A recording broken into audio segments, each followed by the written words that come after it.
Would it be too much if we had an altar call at the end of every podcast or every video? We're having an ongoing discussion. I thought it would get easier to start these, but it isn't. We need a team of people better at this. Have you ever debated the question at a family cookout about whether or not a hot dog is a sandwich? Comment below. Hey everyone, welcome back. I'm Nick Langan with Sixpence Productions, and this is the second in our video series on the current project we are focusing on. The project is called In the Shadow of Five Places. It is a dark, pro-life, supernatural thriller. Last video we posted in this series, I talked about how the company was formed, and so today I'm going to talk a little bit about how the book was created by the author, and then how we as a company got the rights to adapt it. It's an interesting process that not a lot of people know about, getting book rights and that sort of thing. And obviously we do things unconventionally here, so this isn't necessarily going to be an industry standard of how to approach something like this, but this is how we did it. I have some notes here. Out of respect for the author, Lona Schaefer is a pen name, and the author wishes to remain anonymous to avoid, how shall I put this delicately, the modern woke mob. So, for those of you that don't know, our show is called In the Shadow of Five Places, and it's based on this book called Unborn, Heavenly Emissary Interventions, which I will link down below. And the book had its genesis in about 2020, January of 2020, where some craziness may have been going on in the world. And the author, Lona Schaefer, was in a Bible study, an adult Sunday school type thing, and they had a woman who was a pathologist come in and discuss the autopsy of a miscarriage, a tragic circumstance where a mother miscarried a 16-week-old baby. And this woman who came in, who was also Christian, came in to give a guest talk at the Sunday school class. And her findings, because the autopsy was conducted more for medical reasons to find out what had gone wrong if they could, but this pathologist was so moved by the experience of even though the baby was only 16 weeks old, that it was a baby. And so she came in to sort of give this pro-life talk to the Sunday school class. And as Lona recounts, the talk really moved everybody. Because I'll say this, if you're not heavily involved in pro-life circles or politics, you probably don't consider a lot of this stuff on a day-to-day basis. And that doesn't mean there's anything wrong with you. It's just, that's the natural way we as people work, right? When something is directly affecting our lives, it's a big deal to us. But something could be a great moral problem or a great moral good, either way, if it doesn't directly affect us in our day-to-day life, most of us don't consider a lot of this stuff.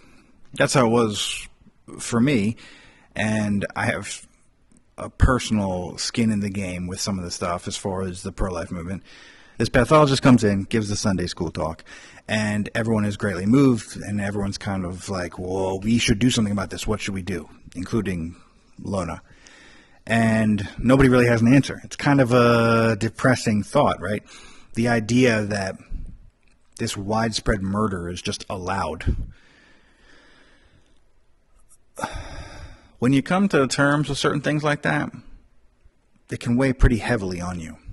Especially as a Christian, I think, when you realize that the church has failed in a lot of these areas, unquestionably.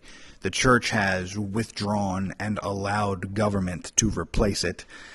And surprise, surprise, the results are horrifying. And this isn't just in the sort of pro-life movement that we see this.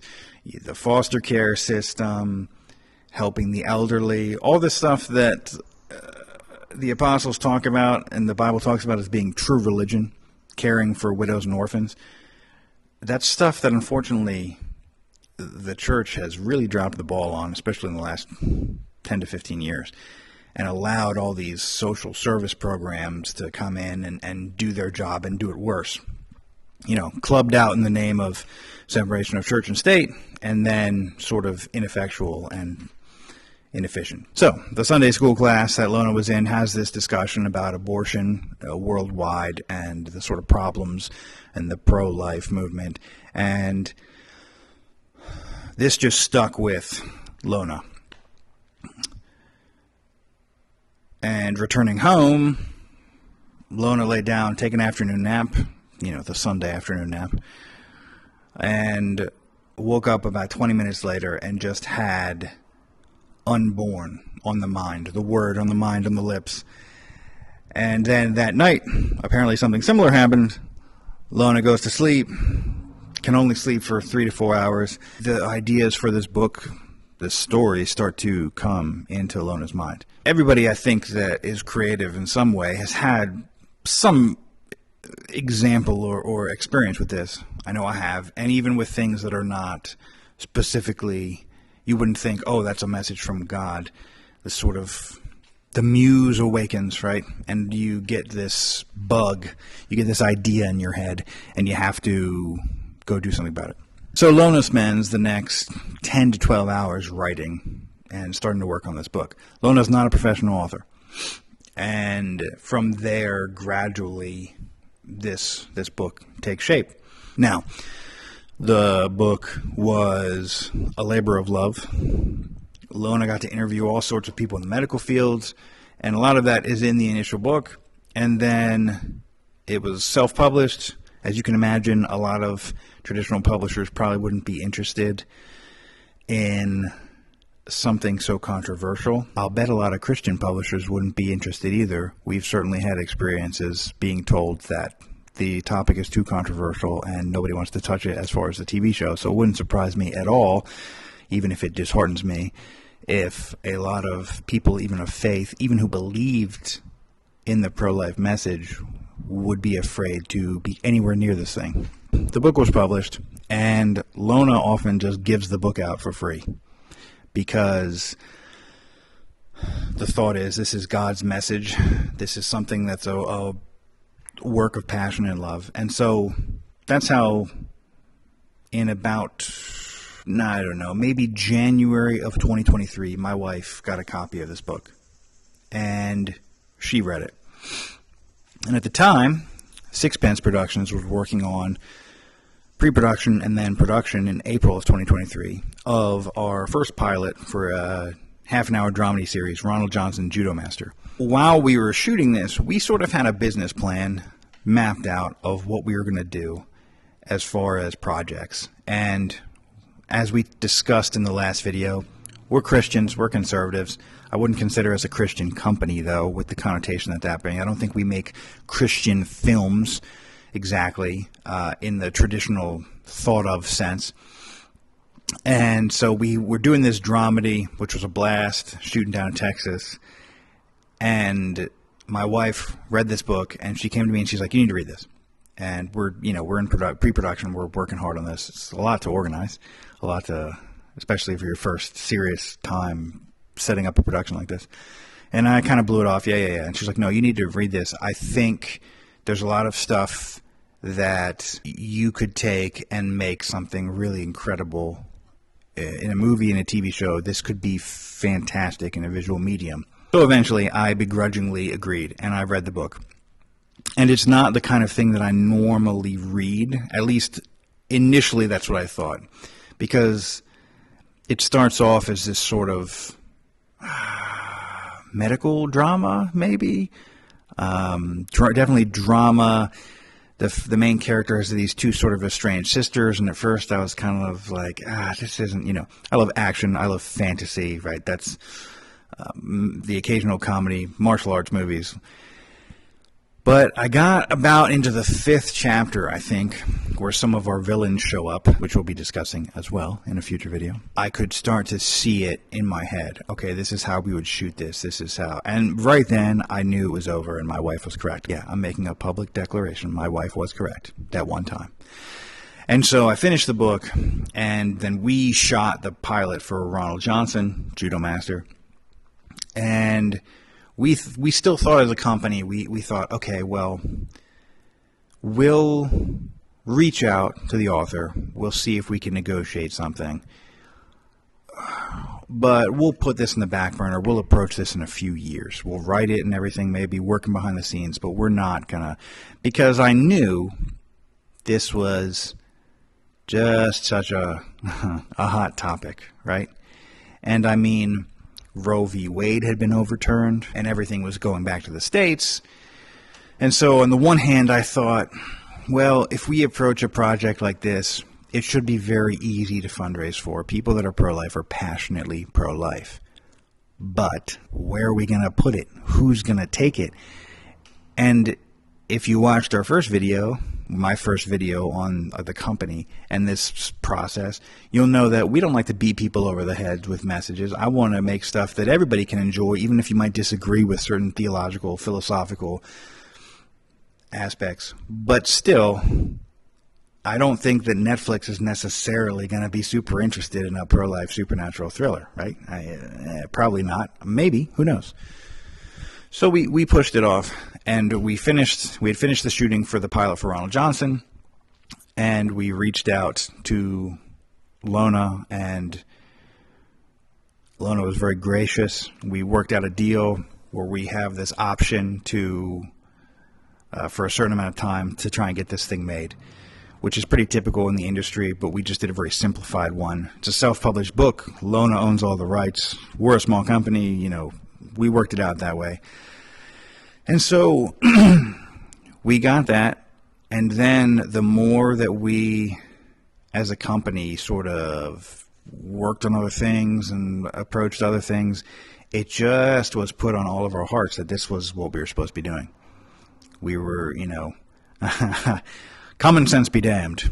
We're going to jump right into this project, which is not the biggest thing necessarily undertaking wise that we have on our slate or that we'd like to do, but is certainly the most controversial and is going to be difficult for certain reasons. Like I said, distribution for something like this. How do you do it? We've been educating ourselves on that.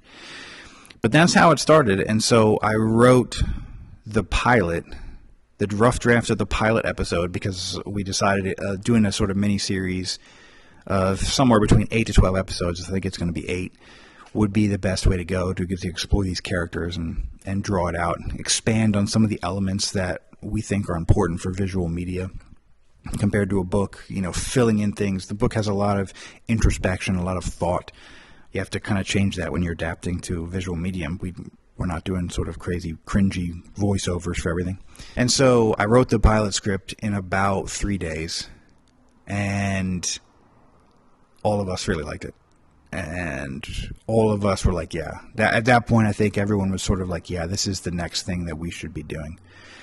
And so we began the process. We had already secured the rights to make it, and we began reaching out to pro-life organizations all over the country. What an adventure that was. We made a cast list of all our characters, and there were a few characters that we really wanted specific actors to play. And that's where we are in pre-production. We have avenues to get this project in front of people that could fund the whole project.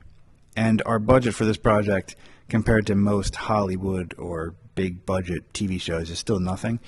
But it's beyond our means. So we have avenues to get this thing in front of the people that could fund something like this. However, before we exploit all those avenues, we have a script for a 90-second trailer, which will serve as a trailer and a proof of concept to demonstrate our tone, demonstrate some of the story, intrigue people, show people what we can do as far as what's this going to look like, what's this going to feel like, what's the quality of writing, all that stuff. And so we're currently raising funds for that. Our budget for that is about $8,000. I'll put the link on every video, but it'll be down below in this one as well. We have a Give, Send, Go campaign currently. We've raised $2,000 out of $8,000. And that is where we are. So I think that wraps it up for how the book came to be. There's tons more specifics, but again, out of respect for anonymity. And there's a lot more sort of business specifics for us as far as doing things, but I'm not sure that any of that really is particularly important to this video. Trying to keep it short. If you don't follow us on social media, please check us out. Sixpence Productions on Instagram, Sixpence Productions on Facebook. Obviously, like and subscribe down below to this channel. We have a few more things coming that are very exciting, also linked below. Sixpence is brand ambassadors with 7 Weeks Coffee, which is delicious coffee. 7 Weeks Coffee is a pro-life coffee company. A part of all of their proceeds go to support pro-life causes, pregnancy centers, that sort of thing. Also a small business, so we empathize with them. We take up this fight together. Some of us through coffee making, some of us through controversial filmmaking. Check them out if you like your coffee. I really like the Hope roast, but they have several good ones. Until next time, God bless. We'll see you later.